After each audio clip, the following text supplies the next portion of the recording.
नमस्कार मित्रांनो, श्री स्वामी समर्थ. फायनली आम्ही आज गावाला निघालो. जायची तयारी चालू होती इकडे माझी. पोरं सोबत आहेत म्हणल्यावर काहीतरी खायला बनवून घ्यावंच लागणार, म्हणून मग मी म्हणलं ठरवलं की पुलाव बनवून घेऊयात. इकडे बॅगा पॅकिंग केलेल्या होत्या, थोडं सामान भरायचं बाकी राहिलेलं होतं. हळूहळू एक एक सामान पॅक करून माझं किचनमधलं आवरून चाललेलं सगळं काम. तर टाईम झालेला म्हणून मग पोरं तर झोपलेलीच होती. मग एकेकाला उठवून आवरून घ्यायचं होतं म्हणून पहिलं ठरवलं की यज्ञेशलाच उठवावं. यज्ञेश काय उठत नव्हता, तो बघा कसा झोपेतच हसतोय. त्याला उठवायचे प्रयत्न चालू आहेत. कशी त्याची मस्ती आहे बघा त्याच्या अंगात. फक्त स्माईल करतोय मध्येच, उठत काय नाही तो, कारण त्याची झोपच होत नाही पूर्ण. त्या बघा त्याचा टाईम असतो 9 वाजता उठायचा, तो कधी एवढ्या लवकर उठणार नाही, 6 वाजता. पण प्रयत्न होते का जायचं होतं गावाला. मग निघालो, फायनली बाहेर आलेलो आम्ही. बॅगा वगैरे घेतलेल्या. इकडे रिक्षा बुक केलेली पण काय येतच नव्हती, म्हणून मग शेवटी दुसरी रिक्षा बुक केली आणि निघालो. नंतर पोचलो आम्ही स्टेशनला. इथे बघा माझ्याकडे यज्ञेश आणि दिदी पण होती. आम्ही प्लॅटफॉर्मवर चालत निघालेलो. मध्येच लोकल आलेली, त्याच्यामुळे लोकांची धावपळ चालू होती. आणि नंतर काय झालं, ACची ट्रेन, लोकल ट्रेन आलेली, म्हणून यज्ञेश तिथे थंड हवा घेण्यासाठी उभा राहिलेला. आणि नंतर प्लॅटफॉर्मला तो, बाकीची माणसं कसं ते थुंकतात तसं जाऊन तो थुंकत होता तिकडे प्लॅटफॉर्मला जाऊन. त्याची मस्ती काय कमीच होत नव्हती. शेवटी मग मी दिदूला घेऊन बसलेली खाली. हाला बॅग खेळायची होती त्याला. इकडे हा एक ग्रुप होता, तो पण फिरायला निघालेला होता. आमच्याच डब्यात चढणार होते ती.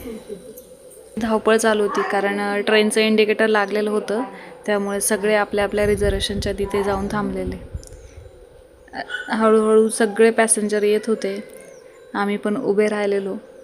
मग मी उभे होतो आणि आता ट्रेन येत होती आमची. आम्ही जाणार आता गावी. आणि बघा कसे पॅसेंजरचे सगळ्यांच्या ट्रॉली बॅग होत्या. आजकाल कोणी छोटी बॅग यूज करत नाही, कॅरी करायला पण सोपं. आणि फायनली आमची ट्रेन आलेली होती. धावपळ चालू होती सगळ्यांची. आता प्लॅटफॉर्मला येतच होती ट्रेन. आम्ही चढणार. मी दिदूला घेऊन उभी राहिलेली, यज्ञेश साईडला उभे होता. असं आमचं चालू होतं. आणि फायनली आम्ही आता ट्रेनमध्ये बसणार. आणि बघा दिदू कशी मजा घेते बघा, विंडो सीटला बसलेलो. यज्ञेश मोबाईल बघतोय. दिदू काय बसतच नव्हती. 2 सेकंद बसणार की उभी राहणार, असं तिचं मस्ती चाललेली. मग म्हणलं जरा झोपते का बघावी म्हणून तिला झोळी बांधली, पण दिदू काय झोपली नाही झोळीत, फक्त मस्तीच करत होती. नंतर मग यज्ञेश येऊन बसला विंडो सीटला, तर थोडा मोबाईल बघितला त्यानं पण. नंतर चालू होती मस्ती त्याची पण. ट्रेनमध्ये काही झोपलं नाही दोघात एक पण. दोघांची पण मस्ती. झोळीत बसले आणि खाली उतरले लगेच. नंतर फायनली आम्हाला घ्यायला मामा आलेला यज्ञेशचा. आम्ही गाडीत बसून निघालो.